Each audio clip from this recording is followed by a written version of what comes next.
நாளிலும் கூட நம்ம கர்த்தருடைய வார்த்தையை தியானிக்கும்படியாக கடந்த நாளுக்குரிய அது நம்ம இந்த வருஷத்திற்குரிய வாக்குத்தத்த வசனத்தின் தொடர்ச்சியாக நாம் கர்த்தருடைய வார்த்தையை நாம தியானிக்க போகிறோம். பாருங்க, சங்கீதம் 29:11 வசனத்திலே நம்முடைய வாக்குத்தத்தம் என்ன? கர்த்தர் தமது ஜனத்திற்கு பலன் கொடுப்பார். கர்த்தர் தமது ஜனத்திற்கு பலன் கொடுப்பார். ரொம்ப முக்கியமான ஒரு காரியம், ரொம்ப அருமையான வசனம். கடந்த வாரத்தை ஐயா என்ன செஞ்சாங்க? ஒரு வார்த்தையை நமக்கு கொடுத்தாங்க, அதே வாக்குத்தத்த வசனத்தை வைத்து. இன்னைக்கு அந்த வாக்குத்தத்த வசனத்தின் தொடர்ச்சியாக பாருங்க, கர்த்தருடைய அந்த பலன் நமக்கு வேணும் அப்படின்னா ஆவி ஆத்ம சரீரத்துல கர்த்தருடைய பலன் நமக்கு மிகவும் முக்கியமான ஒன்று. ஆவி ஆத்ம சரீரத்துல கர்த்தருடைய பலன் மிகவும் முக்கியமான ஒன்றாய் இருக்கிறது. பாருங்க, முதலாவதாக இந்த பலன் நமக்கு வேணும் அப்படின்னா நாம என்னெல்லாம் செய்யணும் அப்படின்னா வாசிக்கலாம். பாருங்க, அப்போஸ்தலர் 1ஆம் அதிகாரம் 8ஆம் வசனத்தை எடுத்துக்கொள்ளுங்க. அப்போஸ்தலர் 1ஆம் அதிகாரம் அதனுடைய 8வது வசனத்தை எடுத்துக்கொள்ளுங்க.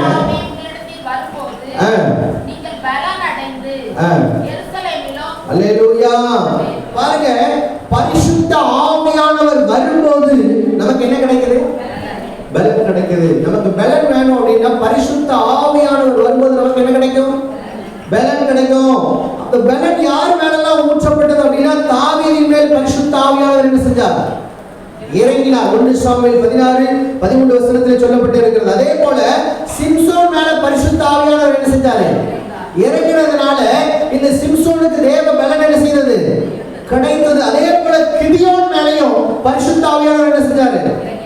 இறங்கினார் அப்படின்னு சொல்லி பார்க்கிறோம். அதே போல பாருங்க, நீதிமொழிகள் 10ஆம் அதிகாரம் 28ஆம் வசனத்திலும் சொல்லப்பட்டிருக்கிறது, மகிழ்ச்சியா இருக்கும்போது பலன் நமக்கு என்ன செய்யும்? கிடைக்கும். மகிழ்ச்சியா இருக்கும்போது பலன் கிடைக்குமா கிடைக்காதா? கண்டிப்பா கிடைக்கும். ஏன்னா துக்கித்து இருக்கும்போது பலனால என்ன செஞ்சிருப்போம்? ஏறந்திருப்போம். மகிழ்ச்சியா இருக்கிறோம் அப்படின்னாலே நமக்கு அதிக பலன் கிடைத்த மாதிரி இருக்கும். மகிழ்ச்சியா சந்தோஷமா இருக்கீங்க, எந்த கவலையுமே இல்லை, நீங்க எதை குறித்து கவலைப்படல, உங்களுக்குள்ள ஒரு சந்தோஷம் உள்ள இருக்குது அப்படின்னா உங்களுக்கு பலன் இருக்குமா இருக்காதா? கண்டிப்பா பலன் என்ன செய்யும்? கண்டிப்பா இருக்கும். பாருங்க, அப்படிதான் அப்போஸ்தலர் 2:46 சொல்லப்பட்டிருக்கு, ஆதி சபையார் மகிழ்ச்சியோடு ஆலயத்தில் என்ன செஞ்சாங்க? கூடினார்கள் அப்படின்னு சொல்லப்பட்டிருக்கு. அதே போல யூதர்கள் மகிழ்ச்சியோடு விருந்து கொண்டாடினார்கள். ஆலய பிரதிஷ்டை பண்டிகையை மகிழ்ச்சியா என்ன செஞ்சாங்க? காணப்பட்டார்கள் அப்படின்னு சொல்லி பார்க்கிறோம். அடுத்ததாக சங்கீதம் 147:11 சொல்லப்பட்டிருக்கிறது, காத்திருக்கும் போது என்ன கிடைக்குமா? பலன் கிடைக்கும். காத்திருக்கும் போது பலன் கிடைக்கும். அதே போல பாருங்க, பொறுமையா காத்திருக்க வேண்டும், ஆவலோடு காத்திருக்க வேண்டும். கர்த்தருக்கு என்ன செய்யணும்? காத்திருக்க வேண்டும். காத்திருக்க வேண்டிய காரியத்துல 3 காரியம் இருக்கு அப்படிதான். பொறுமையா, ஆவலோடு, கர்த்தருக்கு என்ன செய்யணும்? காத்திருக்க வேண்டும். இவை 3 காரியங்களிலும் நீங்க காத்திருக்கும் போது என்ன கிடைக்குமா? தேவ பலன் கிடைக்கும். இந்த 3 காரியங்களிலே நீங்க காத்திருக்கும் போது தேவ பலன் கிடைக்கும். அதே போல பாருங்க, நீதிமொழிகள் 8:17 வசனத்தில் சொல்லப்பட்டிருக்கிறது, தேவனை ஆராதிக்கும் போது என்ன கிடைக்குமா? பலன் கிடைக்கும். தேவனை ஆராதிக்கும் போது பலன் கிடைக்கும். பாருங்க, சுத்த மனசாட்சியோடு தேவனை ஆராதிக்கும் போது ஒரு பலன் கிடைக்கிறது. ஆவியினாலே தேவனுக்கு ஆராதனை செய்யும் போது ஒரு பலன் கிடைக்கிறது. சரீரங்களை தேவனுக்கு ஒப்பு கொடுக்கும் போது ஒரு பலன் கிடைக்கிறது. எல்லாமே ஒவ்வொரு வசனத்தில் என்ன செய்யுது இருக்குது. நான் சொல்றது மாத்திரம் நல்லா கவனிங்க. அதே போல சங்கீதம் 1-2 வசனங்கள்ல பார்த்தோம் அப்படின்னா வசனத்தை தியானிக்கும் போது நமக்கு என்ன செய்யுது? பலன் கிடைக்கிறது. தேவனுடைய அதிசயங்களை தியானிக்கும் போது நமக்கு என்ன கிடைக்கும்? பலன் கிடைக்கிறது. ஆச்சரியமான கிரியைகளை தியானிக்கும் போது நமக்கு பலன் கிடைக்கிறது. தேவனின் கிரியைகளை தியானிக்கும் போது நமக்கு பலன் கிடைக்கும். வேத வாசிக்கும் போது பலன் கிடைக்கா இல்லையா? கிடைக்குதா இல்லையா? வேதம் எதற்காக வாசிக்கிறோம்? வேதத்தை நாம எதற்காக வாசிக்கிறோம்? வேதத்தை வாசிக்க வாசிக்க வாசிக்க ஒவ்வொரு சரித்திரங்களை வாசிக்க பாருங்க, இயேசு கிறிஸ்துவின் வரலாற்றை வாசிக்கும் பொழுது பாருங்க, அப்போஸ்தலனாகிய பவுலின் காரியங்களை வாசிக்கும் போது இப்படியாக வாசிக்க வாசிக்க ஆண்டவர் நமக்கு என்ன செய்றாரு? பலனை கொடுக்கிறார். வாசிக்க வாசிக்க, வேதத்தை வாசிக்க வாசிக்க வாசிக்க ஆவியானவர் நமக்கு என்ன செய்றார்? பலனை கொடுக்கிறார். வசனம் தியானிக்கும் போது நமக்கு என்ன கிடைக்குது? பலன் கிடைக்கிறது. அடுத்ததாக சங்கீதம் 22:3 வசனத்தில் சொல்லப்பட்டு இருக்கிறது, கர்த்தரை துதிக்கும் போது நமக்கு பலன் கிடைக்கும். கர்த்தரை துதிக்கும் போது நமக்கு என்ன கிடைக்கும்? பலன் கிடைக்குது. கர்த்தரை துதிக்கும் போது நமக்கு பலன் கிடைக்குது. பாருங்க, இஸ்ரவேலர் முகம் குப்புற விழுந்து என்ன செஞ்சாங்க? பணிந்து தேவனை துதித்தார்கள். பவுலும் சீலாவும் பாடி துதித்தார்கள். கவனிக்கிறீங்களா? நான் வேகமா சொல்லிட்டு போனோம், நீங்க எல்லாம் துணிஞ்சு உட்கார்ந்து இருந்த மாதிரி. இந்த பக்கம் நல்லா கவனிங்க. பவுலும் சீலாவும் என்ன செஞ்சாங்க? பாடி துதி செய்தார்கள். பவுலும் சீலாவும் பாடி துதி செய்தார்கள். அப்பொழுது தேவ பலன் என்ன செய்தது? கிடைத்தது. அன்னாள் கர்த்தரை துதிக்க ஆரம்பிக்கும் போது அவளுக்குள்ள என்ன வந்துருச்சு? பலன் வந்துருச்சு. அப்படின்னா ஆலயத்தில் அண்ணாள் என்ன செஞ்ச? வாசிக்கிட்ட வேத பூஜையில பார்த்தாங்களா? பாருங்க, அவன் கண்ணீர் விட்டு அழுது பாருங்க, ஒப்பு கொடுத்து தேவனை துதிக்க ஆரம்பிக்கும் போது என்ன வந்தது? என்ன வந்தது? பலன் வந்தது. ஆண்டவரை பாடி துதிக்க துதிக்க துதிக்க நமக்கு என்ன வருமா? பலன் கிடைக்கும். அதனால தான் நல்லா சத்தமா பாடுங்க. பாடல் பாடும்போது நல்லா சத்தமா பாடணும். அல்லேலூயா. அவன் எங்கேயோ வந்த மாதிரி என்ன செய்யக்கூடாது? இருக்கக்கூடாது. எங்கேயோ நம்ம வந்து இருக்கிற மாதிரி அப்படியே போய் அமைதியா உட்கார்ந்துக்கிட்டு, துக்க வீட்டுல தான் அமைதியா என்ன செய்வாங்க? உட்காருவாங்க. தேவ ஆலயத்தில் என்ன செய்வாங்க? நல்லா சத்தம் விட்டு பாடுவாங்க. நீங்க பாட பாட தேவ ஆவியானவர் உங்களுக்கு என்ன கொடுக்கிறாரு? ஒரு பலனை கொடுக்கிறார். கடைசியாக 7வது காரியம் பாருங்க, யாக்கோபு 4ஆம் அதிகாரம் 5ஆம் வசனத்திலே கர்த்தருக்கு வைராக்கியம் பாராட்டும் போது ஆண்டவர் பலனை கொடுக்கிறார். வைராக்கியம் பாராட்டும் போதே ஒரு பலன் உண்டு. வைராக்கியம் என்ன அர்த்தம்? அதை கவனிங்க. என்னால என்ன வேணாலும் செய்ய முடியும் அப்படின்னு சொல்லி உங்க சுய பலத்தினால சில நேரம் சொல்லும் போதே உங்களுக்கு ஒரு பலன் கிடைக்குமா? கிடைக்காதா? சொல்லுங்களேன். ஏன் அப்படின்னா, உங்களால சில காரியங்களை செய்ய முடியும் அப்படின்னா உங்களுக்கு என்ன கிடைக்கும்? ஒரு பலன் கிடைக்கும். அப்படிதான், என்னால இந்த வேலையை செய்ய முடியும் அப்படின்னாலே நீங்க அந்த தைரியமா ஒருத்தருக்கு சொல்லும் போது உங்க முகத்துல அந்த பலன் என்ன செய்யலாம்? அந்த பலத்தின் ஒளியை பார்க்க முடியும். பாருங்க, கர்த்தருக்குள்ள வைராக்கியம் பாராட்டும் போது, நீங்க சுயத்துல சொல்லும் போதே சில பலன் உங்களுக்கு கிடைக்கும். அப்படின்னா நல்லா கவனிங்க, கர்த்தருடைய ஆவியானவர் உள்ளத்தின் ஆழத்திலிருந்து உங்களுக்குள்ள வெளிப்படும் போது தேவ வைராக்கியம் உங்களுக்குள்ள இருக்கும் அப்படின்னா அதுவே பெரிய பலனா இருக்கும். அல்லேலூயா. நீங்க வசனத்தை குறித்து, ஜெபத்தை குறித்து, ஆலயத்தை குறித்து பாருங்க, கர்த்தருக்குள்ள நீங்க இருக்கிற விசுவாசத்துல வைராக்கியம் பாராட்டும் போது, நம்பிக்கையில வைராக்கியம் பாராட்டும் போது உங்களுக்கு ஆவியானவர் ஒரு பலனை கொடுக்கிறார். கர்த்தரால எனக்கு செய்ய முடியும் அப்படிங்கிற ஒரு நம்பிக்கை வேணும். அல்லேலூயா. கர்த்தரால அந்த கர்த்தருக்காக வைராக்கியம் பாராட்டுகிற காரியம் இருக்கு பாருங்க, அது விலையேற பெற்றது. எனக்காக தேவன் யாவையும். ஆமா, எலியா அப்படிதான் கர்த்தருக்காக என்ன செய்தாரு? வைராக்கியம் பாராட்டினார். அதே போல பாருங்க, பவுல் கர்த்தருக்காக வைராக்கியம் பாராட்டினார். அப்படிதானே இல்லையா? சவுல் பவுலா மாதிரி கர்த்தருக்காக வைராக்கியம் பாராட்டினாரா இல்லையா? கர்த்தருக்காக வைராக்கியம் பாராட்டினார்கள். கர்த்தருக்காக வைராக்கியம் பாராட்டினார். ரொம்ப முக்கியமான ஒரு காரியம். தேவ பிள்ளைகளை, இப்படியாக நாம கர்த்தருக்கென்று நம்ம வைராக்கியம் பாராட்டும் போது ஆவியானவர் நமக்குள்ளே பலனை கொடுக்கிறார். அல்லேலூயா. ஆவியானவர் நமக்குள்ளே பலனை கொடுக்கிறார். 2 ராஜாக்கள் 10ஆம் அதிகாரம் 16வது வசனத்தை மாத்திரம் வாசிங்க. ஆமென். அப்பொழுது அவன் இவர்களை உயிரோடே பிடியுங்கள் என்றான். அவர்களை உயிரோடே பிடித்து 42 பேர்களாகிய அவர்களை ஆட்டுமையை கத்தரிக்கிற துறவண்டையிலே வாசிங்க. யெகூ நீ என்னோட கூட வந்து கர்த்தருக்காக எனக்கு இருக்கிற பக்தி வைராக்கியத்தை பார் என்றான். பக்தி வைராக்கியத்தை பார் அப்படின்னு சொல்லி யார் சொன்னா? யெகூ என்ன செஞ்சாரு? சொன்னார். அல்லேலூயா. கர்த்தருக்காக வைராக்கியம் பாராட்டினார். வைராக்கியம் அது விலையேற பெற்றது. வைராக்கியம் உங்களுக்குள்ள இருக்கு அப்படின்னா அது பெரிய விலையேற பெற்றது. எந்த வைராக்கியம்? கர்த்தருக்குள்ள உள்ள பக்தி வைராக்கியம். அதெல்லாம் புரிந்து கொள்ளணும். வைராக்கியம் அப்படின்னா சுய வைராக்கியம் கிடையாது, கர்த்தருக்குள்ள இருக்கிற வைராக்கியம். அல்லேலூயா. ஆமா, இன்னைக்கு சுய வைராக்கியம் மனிதனை பலனிழக்க செய்யும். ஆனா கர்த்தர் மேல வைத்திருக்கிற வைராக்கியம் பலனடைய செய்யும். உங்களுக்கு ரெண்டுக்கும் வித்தியாசம் புரியுதா? கர்த்தர் மேல வைத்திருக்கிற வைராக்கியம் விலையேறப்பட்டது. ஆனா உலகத்துல சுயத்திற்காக வைத்திருக்கிற வைராக்கியம் நம்ம என்ன செஞ்சிருமா? பலனற்று போக பண்ணோம். பாருங்க, சில விஷயங்கள் ஒரு 3 காரியத்துல நம்ம பலன் இழக்க நேரிடும். என்ன அப்படின்னா, எப்போதெல்லாம் நம்ம பலனை இழக்கிறோம் அப்படின்னா, அக்கிரமத்தினால சில நேரத்தில் நம்ம என்ன செய்வோம்? பலனை இழப்போம். சங்கீதம் 31:10 சொல்லப்பட்டிருக்கு, என் அக்கிரமத்தினாலே என் பலன் குறைந்து என் எலும்புகள் உலர்ந்து போயிற்று அப்படின்னு சொல்லி பார்க்கிறோம். பாருங்க, இந்த அக்கிரமத்தினால நம்ம சில நேரத்தில் என்ன செய்யறோம்? பலனை இழந்து போகிறோம். நம்ம பாவ கிரியைகளினால நம்ம என்ன செய்யறோம்? பலனை என்ன செஞ்சிடறோம்? இழந்து போகிறோம். நல்லா கவனிக்கிறோம். நல்லா ஆராதிக்கிறோம், தேவனை துதிக்கிறோம், ஆண்டவரை நல்லா மகிமைப்படுத்துறோம் அப்படின்னா நமக்குள்ள ஒரு பலன் என்ன செய்யும்? வரும். அப்படிதானா?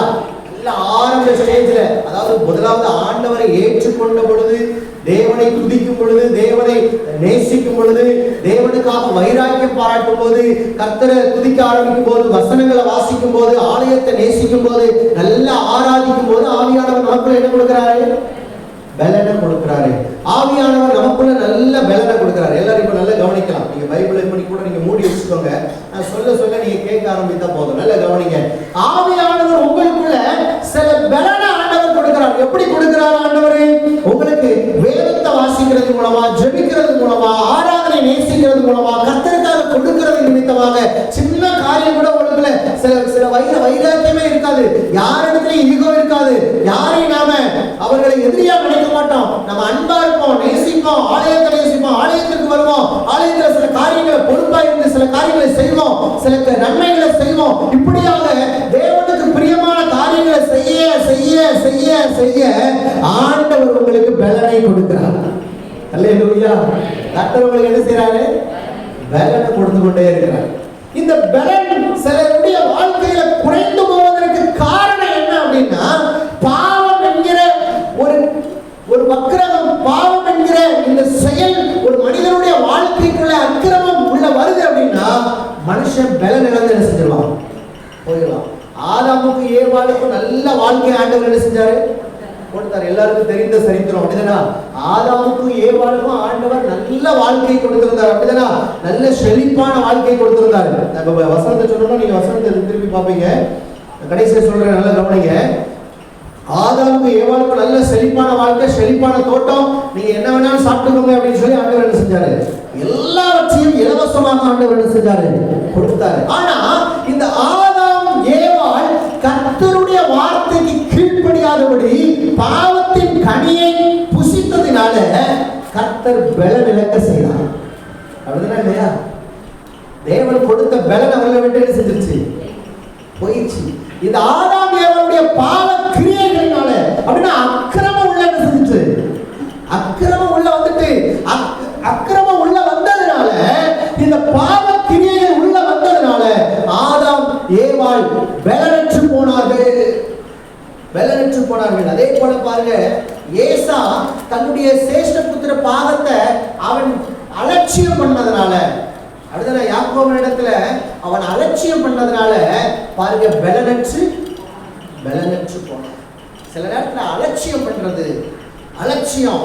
அதுதான் சரி, இன்னைக்கு ஒரு நாள் தானே சர்ச்சுக்கு போகட்டா என்ன, அடுத்தானே இன்னைக்கு ஒரு நாள் தானே, ஆண்டவர் நல்ல சுகத்தை கொடுத்துருக்கிறாரு, பலத்தை கொடுத்துருக்கிறாரு சொல்லி இன்னைக்கு ஒரு டூர் அடிச்சிருந்தது சண்டே. அப்படின்னா நான் இன்னைக்கு ஒரு டூர் அடித்தேன் அப்படின்னா நமக்கு வேற சமூகத்தில் பார்க்கணும். இங்கே என்ன செய்வீங்க? இவனுக்கு வேற வேலை இல்லை, கொஞ்ச நேரம் கோயிலுக்கு வர மாட்டேங்கான் அப்படின்னு சொல்லுவோம். எப்படி சொல்லுவோம்? முன்னால பார்த்தா சார், பின்னால பார்த்தா வேற கார் தானே, எல்லாருக்கும் தானே. அடுத்த முன்னால பார்த்தா நல்ல சபை வழியா சார் சார் சொல்கிறேன் சார், பின்னால பார்த்தா அந்த மதவில் திறந்து ஆரம்பிச்சா அந்த முன்ன உண்டான். அப்படிதானா? சர்ச்சைக்கு ஞாயிற்று வரதுக்காம பாரு, சர்ச்சைக்கு வராதுன்னா ஊழியக்காரனா அப்படின்னு சொல்லி வீட்டுக்குள்ள பேசுது. அப்படிதானா? தேவ பிள்ளைகளே நல்லா கவனிங்க. அலட்சியம் பண்ணேன் அப்படின்னா அதான உண்மை. அப்படிதானே? ஆண்டவர் பலனை கொடுக்கிறார் அப்படின்னா இந்த பலத்தை கர்த்தருக்கு கொடுக்க வேண்டிய காரியத்தை கொடுக்க கொடுக்க செய்ய செய்யதான் ஆண்டவர் இன்னும் பலத்தினால உங்களை நிரப்புவாங்க. நான் சொல்றேன், உங்களுக்கு விளங்குதா?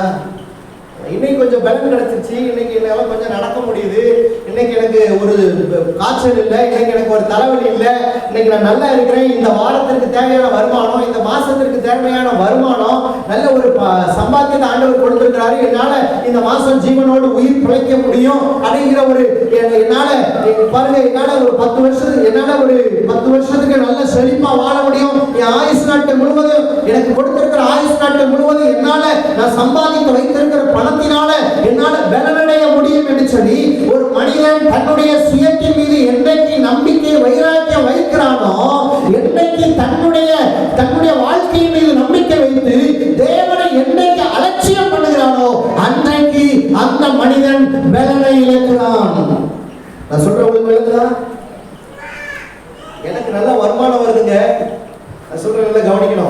எனக்கு நல்ல வருமானம் வருது, நான் பயப்பட வேண்டிய அவசியம் இல்லை, நல்லா எனக்கு வருமானம் வருது, வருமான வாய்ப்புகள் ஆண்டவர் கொடுத்திருக்கிறாரு அப்படின்னா. ஆனா நான் ஆலயத்தை நேசித்தேன், ஒரு காலத்துல ஆலயத்தை நேசித்தேன், கஷ்டப்பட்டேன், பட்டினியா இருந்தேன், பசியா இருந்தேன், தேவனை நேசித்தேன். ஆண்டவர் எனக்கு தேவையான நல்ல ஈவுகளை, நல்ல ஆசீர்வாதத்தை, என் களஞ்சியங்களை தானியங்களினால் ஆண்டவர் நிரப்பினார். சந்தோஷம். ஆனால் என்றைக்கு நான் தேவனை அலட்சியம் பண்ண ஆரம்பித்தேனோ அன்னைக்கு என் பணம் எனக்கு பலத்தை கொடுக்காது. என் வாழ்க்கையிலே நான் அநேக காரியங்களை இழக்க நேரிடும், பலனை இழக்க நேரிடும். ஆவி ஆத்துமா சரீரத்திலே தேவன் கொடுத்திருக்கிற பலத்தை இழக்க நேரிடும். தேவன் கொடுத்திருக்கிற பலன் ஒரு மனிதனிடத்துல எல்லாம் இல்லை அப்படின்னா, எவ்வளவு பண காசுகள், எவ்வளவு உயர்வான நிலைமையில இருந்தாலும் அந்த மனிதனுடைய உள்ளார்ந்த இருதயத்தை பார்க்கும் பொழுது அது வேதனையும் கஷ்டமும் கண்ணீரும் நிறைந்ததுமாய் இருக்கும். நான் சொல்றவங்களுக்கு விளங்குதா? நான் சொல்றவங்களுக்கு புரியுதா? தேவனுடைய பலன் ஒரு மனிதனை ஆட்கொள்ளவில்லை என்று சொன்னால் அவர் எவ்வளவுதான் பெரிய வசதியாக இருந்தாலும் சரிதான், ஆனா அவருடைய இருதயத்தை உற்று நோக்கும் போதுதான் தெரியும் அந்த உள்ளத்துல சமாதானம் இல்லை, தேவ பலன் இல்லை. அல்லேலூயா.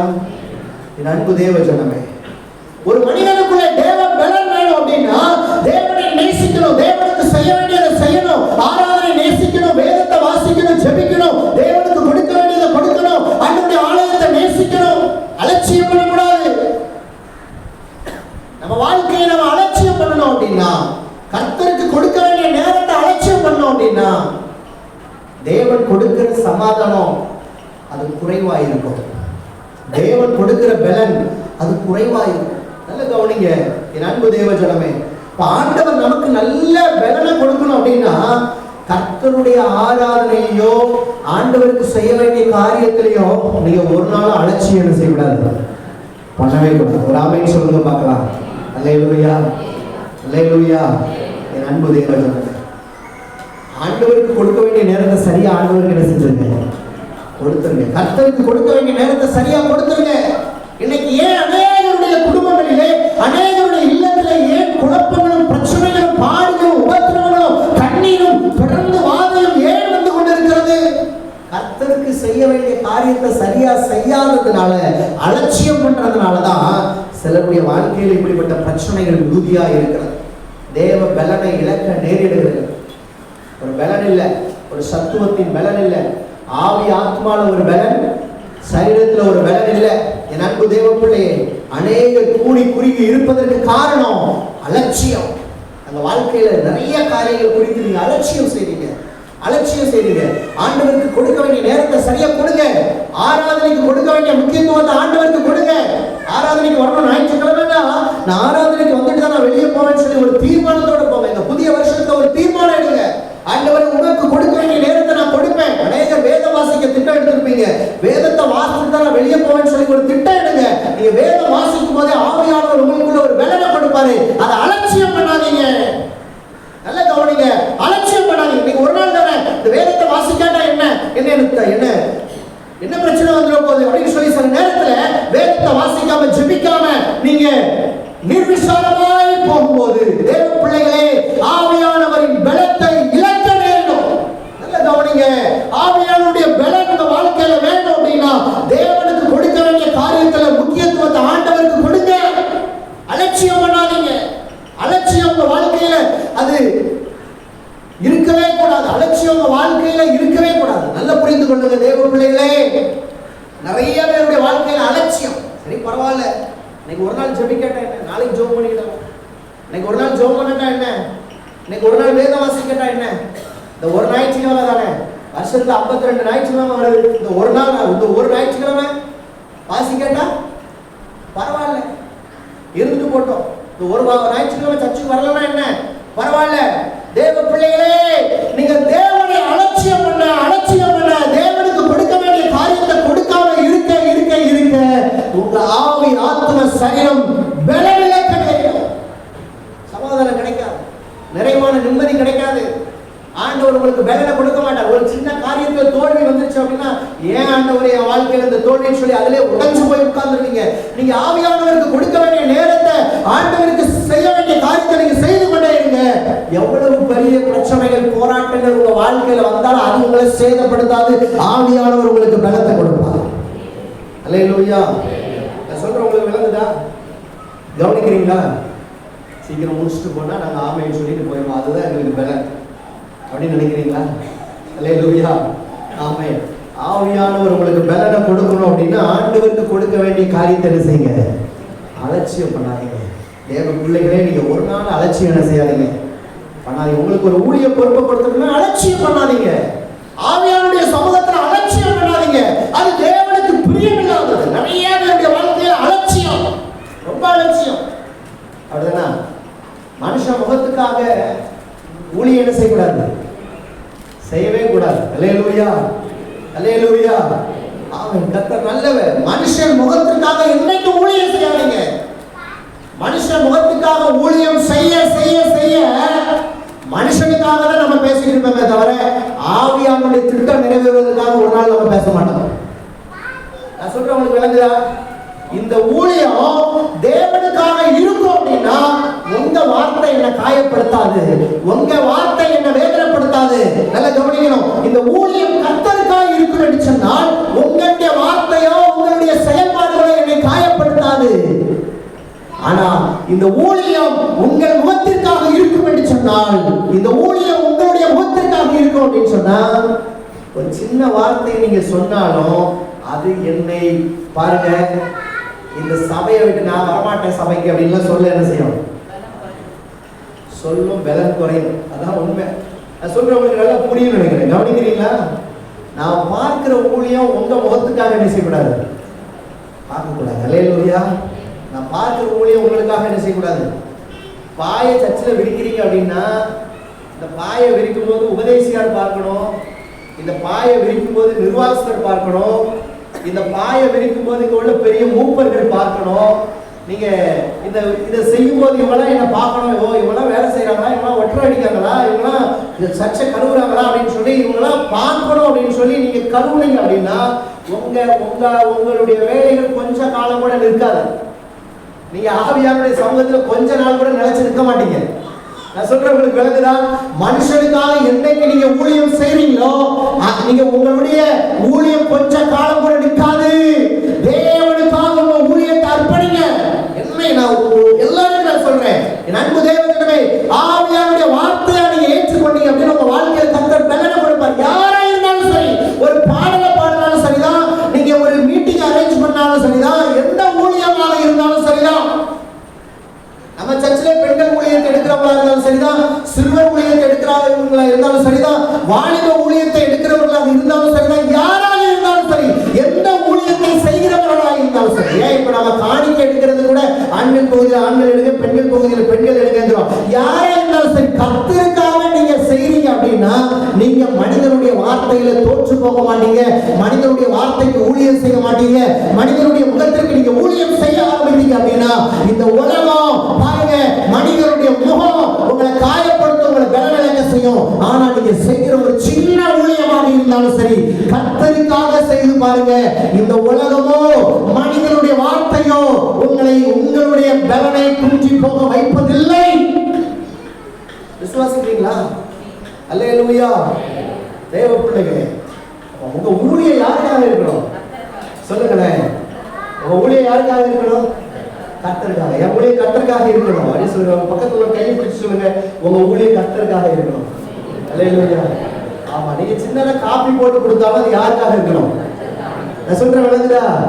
மனுஷனுக்காகவே எனக்காகவே நீங்க காப்பி போடக்கூடாது. அப்படி போடணும்னு நினைச்சு வந்தீங்கன்னா அந்த வேலையை செய்யாதீங்க, ஸ்டாப் பண்ணிடுங்க. நான் இப்பவே சொல்லியிருந்தேன். அப்படிதானே? மனுஷனுக்காக தான் பொறுப்புல இருப்பீங்கன்னா தம்பி இப்பவே நீங்க ரிஜெக்ட் பண்ணிட்டு போயிடலாம். நான் தைரியம் தம்பி மாதிரி தைரியமா சொல்றேன். மனுஷனுக்காக தான் நாங்க செய்வோம் அப்படின்னா நீங்க இப்பவே என்ன செஞ்சிடலாம். கர்த்தருக்காக செய்யணும்னு நினைச்சீங்கன்னா நீங்க என்ன செய்யலாம். அல்லேலூயா. நான் சொல்றவங்களுக்கு விளங்குதா? மனுஷனுக்காக எந்த காரியத்தையும் செய்யக்கூடாது. மனிதனுக்காக செய்வது உங்களை பலவீனத்தான் செய்யும். யாராவது ஒரு வார்த்தை உங்களை காயப்படுத்தி அளவிட்டு உட்கார வைத்துருங்க. நீங்க ஆண்டவருக்காக எந்திரிச்சு பிரகாசிக்க முடியாது, ஆண்டவருக்காக வைராக்கியம் பாராட்ட முடியாது. தேவ பிள்ளையே, என்னைக்கானாலும் சரி, நீங்க கர்த்தருக்காக ஊழியம் செய்யும் போது, கர்த்தருக்காக உங்களை ஒப்புக் கொடுக்கும் போது ஆவியானவர் அவருடைய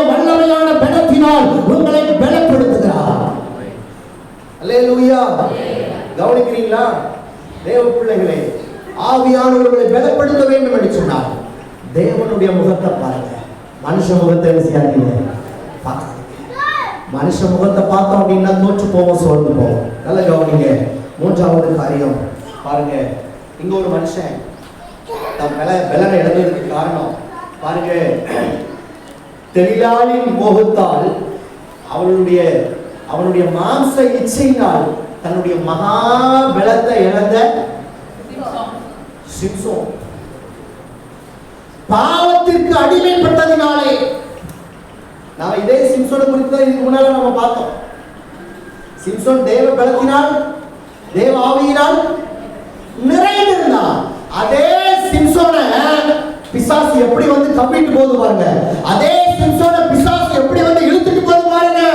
அதே சிம்சோனை தெளிலாளின் மீது மோகத்தை வைத்து பாவம் செய்யும்படியான கிரியை சிம்சோனின் மீது உண்டானது.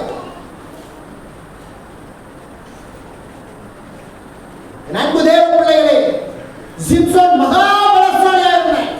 கழுதையின் தாடையை எடுத்து 1000 பேர் செஞ்சான், கொஞ்சம் போட்டான். அவ்வளவு பெரிய பலசாலி இந்த சிம்சோன். அவ்வளவு பெரிய பலசாலியாக இருந்த சிம்சோனின் மீது தேவ ஆவி இருந்தது. அந்த ஆவியையே பிசாசு செஞ்சான், இலக்க வைத்தான். நீங்களும் நானும் ஏமாத்திரம். அல்லேலூயா. என் அன்பு தேவ ஜனமே, பாருங்க, சிம்சோனுடைய ஆவி இழப்பதற்கு காரணம், சிம்சோன் தேவ பலத்தை இழந்ததற்கு காரணம் உலக இச்சை, பாவம். உலகத்தை பார்த்துட்டான். உலகத்தின் பாவத்தை நோக்கி பார்த்ததினாலே சிம்சோன் தன்னுடைய பலத்தை இழந்து போனான். சிம்சோன் தன் பலத்தை இழந்து போனான். இன்றைக்கு அநேகருடைய வாழ்க்கையில பாவம் முக்கிய பங்காய் வகிக்கிறது. அநேகருடைய வாழ்க்கை திருமணம் முடிஞ்சவங்க தம் மனைவியா பார்ப்பதில்லை, மனைவி கணவனாய் பார்ப்பதில்லை. தேவ பிள்ளைகளே, உங்களுக்கு ஒரு கணவர்னா ஒரு கணவர் தான், ஒரு மனைவினா ஒரு மனைவி தான். நல்ல கவனிக்கணும். உங்கள் கண்கள், உங்கள் பார்வைகள் சரியானதாக இருக்கும் என்று சொன்னால் நீங்க உலகத்திற்கு போக மாட்டீங்க, நீங்க பாவம் செய்ய மாட்டீங்க, கிறிஸ்துவினுடைய பலத்தில் வாழ முடியும். உங்க மனைவியால் பார்த்து உங்க மனைவி மீது அன்பு கொண்டீர்கள் என்று சொன்னால் உங்க மனைவி மேலதான் உங்க பார்வை செய்யணும். மனைவியின் பார்வை மனைவி மேலதான் என்ன செய்யணும் இருந்துச்சு அப்படின்னா, தேவன் உங்களுக்கு கொடுத்திருக்கிற பலத்தினால் நீங்க என்ன செய்வீங்க, நிரப்பப்படுவீங்க. அல்லேலூயா. அதுவே பெரிய பலன். உங்க பார்வை உங்க மனைவியை விட்டு விலகிட்டு அப்படின்னா நீங்க பலனை இழந்துருவீங்க. ஒரு குடும்பத்திற்குரிய பலனை உங்களால இழக்க நேரிடும். நல்லா கவனிக்கிறீங்களா தேவ பிள்ளைகளே? உங்கள் மனைவியை நீங்கள் நேசிக்கும் போது, உங்கள் மனைவிக்கு கொடுக்க வேண்டிய காரியத்தை நீங்க கொடுக்கும் போது, உங்க மனைவியை பார்க்கும் பொழுது உங்கள் பார்வை பிறரை பார்க்காதபடிக்கு, அப்படின்னா பிறர் முகம் பாராமல் அப்படிலாம் சொல்லி நம்ம என்ன செய்யறோம், ஒப்பு கொடுக்கிறோம்ல. பிறர் முகத்தை பார்க்காதவர் உங்கள் மனைவியை நேசிக்கிறீர்கள். மனைவியானவள் தன் கணவனையே பிறர் முகத்தை பார்க்காமல் தன் கணவனையே நேசிக்கிறார்கள் என்று சொன்னால் அதுவே ஆண்டவர் கொடுக்கிற பெரிய பலன். அல்லேலூயா. ஆண்டவர் கொடுக்கிற பெரிய பலன். இன்னைக்கு அநேகருடைய வாழ்க்கையில பலன் இழந்து போவதற்கு காரணம், உங்க வாழ்க்கையில அநேகருடைய வாழ்க்கையில பாவத்திற்கு, உங்களை அக்கிரமத்திற்கு, விபச்சாரத்திற்கு, வேசித்தனத்திற்கு, இப்படிப்பட்ட பொய்யான உறவுகளுக்கு உங்கள் முக்கியத்துவத்தை, உங்கள் பார்வைகள், உங்களுடைய செயல்பாடுகள் காணப்படும் அப்படின்னா நீங்க ஆவியானுடைய பலத்தை என்ன செய்யணும், இழக்க நேரிடும். ஆண்டவர் கொடுக்கிற பலத்தை இழக்க நேரிடும். அநேகருடைய தம்பிமாருடைய வாழ்க்கையிலும் அப்படிதான். பாருங்க, ஆண்டவருடைய தேவ பிள்ளையே, உங்களை ஆண்டவர் அநேக தம்பிமார்களுக்கு நிறைய பலனை ஆண்டவர் வச்சிருக்கிறார். வாலிப தம்பிமார்கள் இருக்கணும் அப்படின்னா ஆண்டவர் ஒவ்வொருவருக்கும் ஒவ்வொரு ஞானத்தை கொடுத்து ஒரு பெரிய டேலண்ட் ஆண்டவர் கொடுத்திருக்கிறார். ஆனா இதை பயன்படுத்தாதபடி பாருங்க, இந்த சிம்சோனுடைய கண் பார்வை தெளிலாளின் மீது என்னைக்கு பட்டதோ அன்னைக்கே அவன் என்ன செஞ்சான். ஆமா, அதே மாதிரி தங்கைகளுக்கு சொல்றேன், என்னைக்கு இவன் பார்வை தவறாய் போனதோ, தெளிலாளின் மீது விபச்சார சிந்தனைக்கு என்னைக்கு போனதோ அன்னைக்கே இந்த சிம்சோன் பலனிழந்தான். அன்னைக்கு கூட பாவம் செய்வதற்கு ரொம்ப குறை. இன்னைக்கு செல்போன் மனிதனா எந்த காரியத்தை எடுத்தாலும் ஏதாவது ஒரு காரியத்தில் என்ன செஞ்சிருது, அரைகுறையான சில காரியங்கள், பாவங்கள் எல்லாம் என்ன செஞ்சிருது, உள்ள வந்துருது. தேவ பிள்ளைகளே, மனிதனை பாவம் செய்ய வைப்பதற்கு பிசாசானவன் அதிகமாய் தூண்டுகிறான். பரிசுத்தமா இருப்பதற்கு கொஞ்சம் தான் இருப்போம், எந்த அளவுக்கு பாவம் செய்ய வைக்கலாம்னு சொல்லி பிசாசனை தூண்டுகிறான். ஆனா அதுல இருந்து நீங்க விடுதலை பெற்றுட்டீங்க அப்படின்னா ஆவியானவர் உங்களுக்கு கொடுக்கிற பலன் அது மிகுதியா இருக்கும். அந்த பலம் அந்த உலகத்தை அசைக்கும். ராமேன்னு சொல்லுங்களேன். அந்த பலம் இந்த உலகத்தை அசைக்கும். உங்களை பாவத்துக்குள்ள கொண்டு போகிற அந்த பிசாசின் கிரியைகளுக்கு விலகிட்டீங்க அப்படின்னாலே ஆவியானவர் ஒரு பெரிய பலனை கொடுக்கிறார். இந்த உலகத்தை அசைக்கக்கூடிய பலன் உங்களை இந்த உலகமே திரும்பி பார்க்கக்கூடிய வைக்கிற அளவுக்கு ஆண்டவர் பெரிய ஆசீர்வாதத்தினால உங்களை ஆண்டவர் நடத்துவார். அல்லேலூயா. பாருங்க, அதே போல எஸ்தர்லயும் பார்க்கிறோம். வஸ்தி தன்னுடைய கீழ்ப்படியாமையால தன்னுடைய மகாராணி பட்டணத்தை என்ன செஞ்சார்? அந்த பதவியை என்ன செய்தார்? இழந்து போனார். அப்படிதானா? எஸ்தர் புஸ்தகத்தை வாசிக்கிறோம். வீட்டுல போய் வாசித்து பாருங்க. தேவ பிள்ளைகளே, தன்னுடைய பதவியை இழந்து போனதற்கு காரணம் ராஜாவின் சொல்லுக்கு இந்த வஸ்தி என்ன செய்யல? கீழ்ப்படியல. ராஜாவின் சொல்லுக்கு இந்த வஸ்தி கீழ்ப்படியல. இந்த ராஜாவின் சொல்லுக்கு இந்த வஸ்தி கீழ்ப்படியாமல் போனதினால ராஜா சொல்லிட்டாரு, இனி அவளுக்குள்ள அந்த மகாராணி என்கிற இந்த பட்டத்தை அவள் இழக்க நேரிடுகிறது. அவன் இந்த மகாராணி வஸ்தி கிடையாது அப்படின்னு சொல்லி ராஜா அறிவிச்சிட்டார். ஏன் அப்படின்னா அவனுடைய கீழ்ப்படியாமல் நிமித்தமாக எல்லாருமே மனைவியை செஞ்சிருவாங்க, கீழ்ப்படியாம போயிடுவாங்க அப்படின்னு சொல்லி ராஜா ஒரு திட்டம் போட்டு வஸ்தியை என்ன செஞ்சாரு? காலி பண்ணிட்டார். அல்லேலூயா. வஸ்திக்கு கொடுக்கப்பட்ட மகா விலையேற பெற்ற பலன் என்ன செஞ்சிருச்சு? போயிடுச்சு. தேவ பிள்ளைகளே, அலட்சியம். காரணம் அலட்சியம். தேவ பிள்ளைகளை கீழ்ப்படியாமை, ஆண்டவர் கொடுக்கிற வார்த்தைக்கு கீழ்ப்படியல, வேத வசனத்துக்கு கீழ்ப்படியல. அநேகருடைய வாழ்க்கையில அப்படிதான். சில விஷயங்களுக்கு நம்ம கீழ்ப்படியாம போகிறதுனால, சில வார்த்தைகளுக்கு கீழ்ப்படியாம போகிறதுனால தேவ பிள்ளைகளே நமக்கு கொடுக்கப்பட்ட பலத்தை நாம என்ன செஞ்சிடணும்? இழக்க நேரிடுகிறது. அடுத்ததாக பாருங்க, இஸ்ரவேல் ஜனங்கள் எப்போதுமே அவங்க ஆவியானுடைய வார்த்தைக்கு எப்போதுமே முரண்பாடாதான் என்ன செய்வாங்க? நடப்பாங்க. ஆண்டவர் நன்மை செய்யும் போது சோதனை கர்த்தாவேன்னு சொல்லுவாங்க. ஒரு சின்ன கஷ்டம் வந்துச்சுன்னா என்ன செஞ்சிருவாங்க? ரொம்ப முறுமுறுப்பாங்க. அதனாலதான் அவங்க பாருங்க, பலனா இருக்கிற பாலும் தேனும் ஓடுகிற தேசத்தை என்ன செய்ய முடியல? சுதந்திரிக்க முடியவில்லை. நிறைய பேருடைய வாழ்க்கையில நீங்க பலனை பெற்றுக்கொள்ள முடியாததற்கு காரணம் உங்க முறுமுறுப்பு. கவனிக்கிறீங்களா? 5 நிமிஷம் நான் முடிச்சிருந்தேன். உங்க முறுமுறுப்பின் நிமித்தமாகத்தான் நிறைய பேருடைய வாழ்க்கையில பலனை இழந்து போயிருக்கீங்க. எதற்கு எடுத்தாலும் ஒரு முறுமுறுப்பு, எந்த காரியத்தை எடுத்தாலும் ஒரு முறுமுறுப்பு. தேவ பிள்ளைகளே, ஆலயத்திலேயும் சரி, வீட்டிலேயும் சரி, உங்க காரியங்கள் எந்த இடத்துக்கு போனாலும் சரி, ஒரு முறுமுறுப்பு. இந்த முறுமுறுப்பு இருந்துச்சு அப்படின்னாலே உங்களுக்குள்ள தேவ ஆவி இல்லைன்னு அர்த்தங்க. நல்ல கவனிங்க. உங்களுக்குள்ள தேவ ஆவி முழுமையா இல்ல. ஆவியானவர் பேசும்போது இயேசுவே சோத்திரம் சோத்திரம் சோத்திரம் சொல்லி கேட்போம். ஆவியானவர் பேசும்போது நல்ல அந்நிய பாஷையில பேசுவோம். ஆவியானவர் பேசும்போது நல்ல ஜெபம் பண்ணுவோம். ஆவியானவர் பேசும்போது நல்ல ட்ரெஸ் போட்டிருப்போம். ஆவியானவர் பேசும்போது நல்ல அழகா ஆண்டவரை ஆராதிப்போம். ஆவியானவர் பேசும்போது நல்ல பைபிள் வாசிப்போம், நல்ல ஜெபம் பண்ணுவோம். ஆனா பாருங்க, உங்களுடைய செயல்பாடுகள் கொஞ்ச நேரத்துல அது மாறுதலாய் மாறும். காரணம் முறுமுறுப்பு. எந்த காரியத்தில் எடுத்தாலும் முறுமுறுப்பு. குடும்பத்திற்குள்ள கணவன் மனைவி முறுமுறுப்பு. பாருங்க, குடும்பத்திற்குள்ள ஒரு முறுமுறுப்பு, சபைக்குள்ள ஒரு முறுமுறுப்பு. தேவ பிள்ளைகளே, இந்த முறுமுறுப்பு யாருக்குள் இருக்கிறதோ அவர்கள் தேவ பலனற்றுதான் என்ன செய்வாங்க? இருப்பாங்க. தேவனுடைய பலன் இருக்காது. அவங்க ஆண்டவர் அவங்களுக்கு வச்சிருக்க சுதந்திரத்தை என்ன செய்ய முடியாது? கவனிக்கிறீங்களா? ஆண்டவர் உங்களுக்கு ஒரு சுதந்திரத்தை வச்சிருக்கிறாங்க. ஆண்டவர் உங்களுக்கு ஒரு சுதந்திரத்தை வச்சிருக்கிறார். ஒரு பெரிய சுதந்திரம் ஆண்டவர் உங்களுக்கு வச்சிருக்கிறாரு. அதை உங்களுக்கு 40 வயசுல தான் கொடுக்கணும்னு வச்சிருப்பாரு. கவனிக்கிறீங்களா? சிலருக்கு 30 வயசுல கொடுக்கணும்னு வச்சிருப்பாரு. சிலருக்கு 60 வயசுல அந்த ஆசீர்வாதத்தை வச்சிருப்பாரு. சிலருக்கு பாருங்க, இந்த உலக வாழ்க்கையே உங்களுக்கு பரலோகம் தான். அல்லேலூயா. உலக வாழ்க்கையே ஒரு பெரிய பரலோகம், குட்டி பரலோகம் ஆண்டவர் இந்த உலகத்துல ஆண்டவர் உங்களுக்கு வச்சிருக்கிறாரு.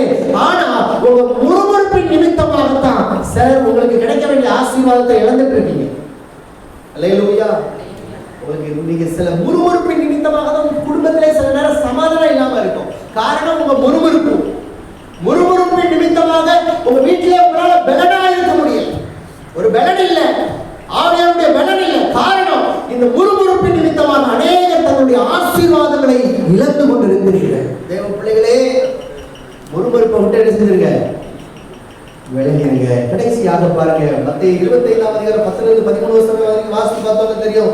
நிர்விசாரத்தால் பாருங்க ஒரு 5 கன்னிகைகள் என்ன செஞ்சாங்க, மணவாளனை சந்திக்கும்படி புறப்பட்டு போனாங்க. ஆனா அவங்க என்ன செஞ்சாங்க, அந்த சாக்கியத்தை என்ன செஞ்சாங்க, இழந்து போனாங்க. எதனால இழந்து போனாங்க? அவங்களுக்குள்ள என்ன இருந்துச்சு, அலட்சியம் இருந்துச்சு. அவங்களுக்குள்ள அலட்சியம் இருந்தது. இந்த அலட்சியம் இருந்ததினால, இந்த அலட்சியம் அவர்களுக்குள் காணப்பட்டதினால, இந்த அலட்சியம் இவர்களுக்குள் அந்த அந்த அந்த கன்னிகைக்குள் இருந்ததுனால அந்த 5 கன்னிகைகளை என்ன செய்ய முடியல, பரலோகத்தை சுதந்திரிக்க முடியவில்லை. தேவ பிள்ளைகளே, நீங்க அநேகருடைய வாழ்க்கையில அப்படிதான் முதல்ல பார்த்தது போலதான் அநேகருடைய வாழ்க்கையில. ஏன் பகல்ல சர்ச்சுக்கு போனீங்க, ஏன் நைட்டு சர்ச்சுக்கு உங்களால போக முடியும் அப்படின்னா ஆலயத்துக்கு என்ன செய்யுங்க, ஆண்டவரை பார்க்கறதுக்கு போங்க. மனுஷ முகத்தை பார்க்கறதுக்கு வராதீங்க. அதான் நான் சொல்றேன், மனுஷ முகத்தை பார்க்கறதுக்கு ஒரு நாள் ஆலயத்துக்கு வராதுங்க. தேவனை பார்ப்பதற்காக ஆலயத்திற்கு வாங்க. ஆண்டவரை நேசிங்க, ஊழியர்களை செய்யுங்க, கர்த்தருக்கு செய்ய வேண்டியதை செய்யுங்க, அலட்சியமா இருக்காதீங்க. வேதத்தை வாசிங்க, ஆண்டவர் கொடுக்க வேண்டிய நேரம், ஜெபிக்கிற நேரம் ஆண்டவருக்கு சரியா கொடுங்க. அப்பொழுதுதான் மணவாளன் வர்ற நேரத்தில் உங்களால சரியா என்ன செய்ய முடியும், ஆயத்தமா பலனா என்ன செய்ய முடியும், இருக்கும். அந்த பலன் உங்களுக்கு என்ன செய்யணும், வேணும். அல்லேலூயா. கடைசியாக லூக்கா 15:25-32 வரைக்கும் வாசித்து பார்த்தோம்னா தெரியும். அந்த மூத்த குமாரனுடைய பாருங்க பிடிவாதத்தினால், அவன் அன்பற்ற நிலையில இருந்ததுனால அவன் சந்தோஷத்தின் பலன் என்ன செஞ்சான், இழந்து போனான். அடுத்தனா மூத்த குமாரன் நம்ம எல்லாருக்கும் தெரியுது, எழுதுமே எல்லாரும் கவனிக்கலாம். இதோட நான் முடிச்சிருந்தேன், நல்ல கவனிங்க தேவ பிள்ளைகளே. இந்த மூத்த குமாரன் பாருங்க, இளைய குமாரன் பாவம் செஞ்சான், வேதனைப்பட்டான், மனம் கசந்தான், தன் தகப்பனாரிடத்துல மன்னிப்பு கேட்டு ஒப்புரவாகி என்ன செஞ்சான், அவன் ஒரு பலன் என்ன செஞ்சான், பலனை பெற்றுக்கொண்டான். அவனுக்குள்ளே ஒரு பலன், மூத்த குமாரனுக்குள்ளே ஒரு பலன் இருந்தது. மூத்த குமாரனுக்குள்ள என்ன இருந்துச்சு, அப்பாவோட தான் இருந்தான், நல்லதான் இருந்தான், பலன் இருந்துச்சு. அவனுக்குள்ள ஒரு பொறாமை நாவி வந்துச்சு, அன்பில்லாம போச்சு, அன்பில்லாம போச்சு, பொறாமை வந்துச்சு. பாருங்க, அவனுக்குள்ள ஒரு பிடிவாத குணம் என்ன செஞ்சது, பிடிவாத குணம் இருந்துச்சு. அவன் வந்ததுனால நான் உள்ள மாட்டேன், வரமாட்டேன், அவன் வந்ததுனால நான் உள்ள வரமாட்டேன் அப்படின்னு சொல்லி ஒரு பிடிவாத குணம் இருந்துச்சு. பிள்ளைகளே, இன்னைக்கு அநேக ஆண்டவரிடத்துலாம் பிடிவாதம் பண்றீங்க. கர்த்தரிடத்துல பிடிவாதம் படிச்சா உங்களுக்கு பலன் கிடைக்குமா? நிறைய பேர் அப்படிதான் ஆண்டவரிடத்துலாம் பிடிவாதம் பண்றீங்க சில விஷயங்களுக்கு. தேவ பிள்ளைகளே, என்ன பிடிவாதம் பண்றீங்க? ஆண்டவரை ஆசீர்வதித்தாலும் உங்களை போக விட அப்படின்னு பிடிவாதம் பிடிச்சா பரவாயில்ல. அவன் இருக்க வரைக்கும் நான் கோயிலுக்கு வர மாட்டேன். நான் சொல்றேன், என்ன தம்பி பிடிவாதம்? அல்லேலூயா. பிடிவாதம். நீங்க யாரும் அப்படி பிடிவாதம் இல்லை. நம்ம சபையில எல்லாருமே சர்ச்சைகளை செஞ்சிருந்தீங்க, எல்லாருமே வந்துருந்தீங்க, கர்த்தரை ஆசீர்வதிப்பா. அப்படிதானா? பிடிவாதம் நிறைய பேருக்குள்ள பிடிவாதம், ஏதோ ஒரு காரியத்துல பிடிவாதம். இந்த பிடிவாதம் இருப்பதனால உங்க குடும்பத்துல உங்களால ஐக்கியமா இருக்க முடியாது, உங்களுக்கு நல்ல பலன் இருக்காது. அல்லேலூயா. பிள்ளைகளிடத்துல பிடிவாதம் காமிக்காதீங்க. பிள்ளைங்க பெற்றோர் இடத்துல என்ன செய்யாதீங்க, பிடிவாதத்தை, தேவனிடத்துல பிடிவாதத்தை காமிக்காதீங்க. நிறைய பேர் அப்படிதான், சில தனக்குள்ள ஒரு வக்கிரகம், ஒரு பிடிவாதம், அதனால சில சந்தோஷங்களை என்ன செஞ்சிருந்தாங்க. அப்படிதானே இல்லையா தேவ பிள்ளைகளே? நான் பேசுறேன் இந்த வார்த்தை, ஒருவேளை இது எல்லாருக்கும் பொருந்துமா அப்படின்னா எனக்கு தெரியல. ஆனா சிலருடைய வாழ்க்கையை ஆண்டவர் பேசிட்டு இருக்காரு. எனக்கு சில நேரம் அந்த வார்த்தைகளை பேசும்போது கொஞ்சம் பயமா தான் இருக்கு. நம்மளே குத்தி குத்தி பேசுறாங்க வேற சொல்றீங்க, அது வேற கொஞ்சம் பயமாவே தான் இருக்கு.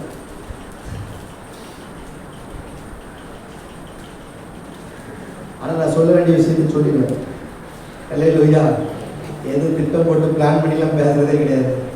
அல்லேலூயா.